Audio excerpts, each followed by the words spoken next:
Now, another kind of information overload that you may be focusing on every day is the kind of information overload that comes when you've just got so much information that you have to integrate.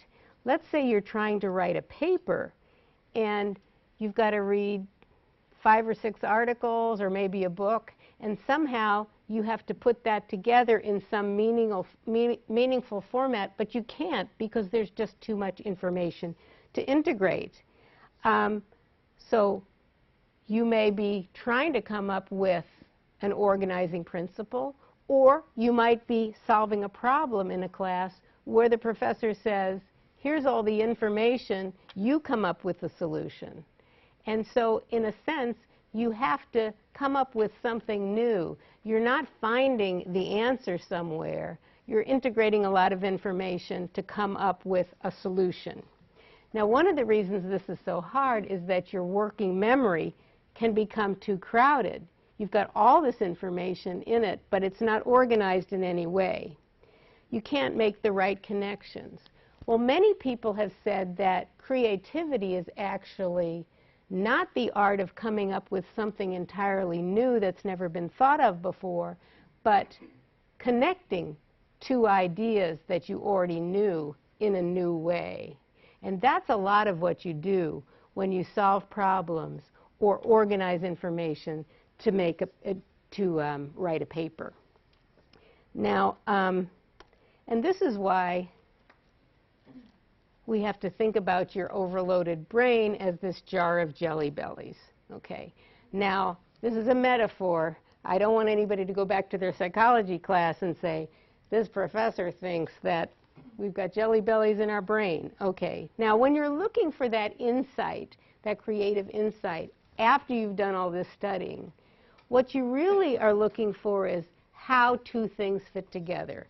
And so let's say you've read and studied a lot for this paper, and the answer to this paper is to really link these very cherries with these tangerines. Okay. And so how are these two stored in very different places because you don't think they're related? How are they ever going to get together? So one thing we can do, well, let's shake it and shake it and shake it and see. Oh, they'll get together somehow, but you know, it's too crowded in here. Shaking doesn't do anything. So one thing you might think to do, well, let's get more jelly bellies. Well, if we put any more in here, it's not going to do us any good. What we really need in order to facilitate these red and orange jelly bellies getting together, we need more space in here. So what if we get a bigger space? Here, I'm going to pour this into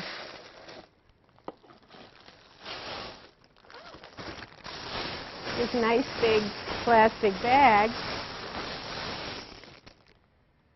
And we can see that the orange and the red jelly bellies have great many opportunities to get together.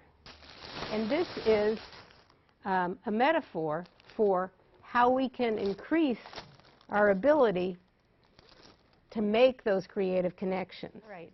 Now, the interesting thing is Albert Einstein, the great philosopher, used to say, and philosopher and mathematician, used to say that when he would work on a problem for a long time and when he would get stuck, he would go sailing, and the answer often came to him on the water. Okay. Now, the interesting thing about the brain is if you're working on a problem and you get away from it, as long as you're not introducing more information, your brain is still working on that problem at a subconscious level. Okay. So so although we can't take our brain and expand it, the metaphor that I'm using here is a metaphor for focusing on something and then breaking away from it. And what we've found, getting back to this overloaded brain, what researchers, neuroscientists have found is the way the brain makes creative connections. they have looked at brain imaging of people who are trying to solve what they call insight problems.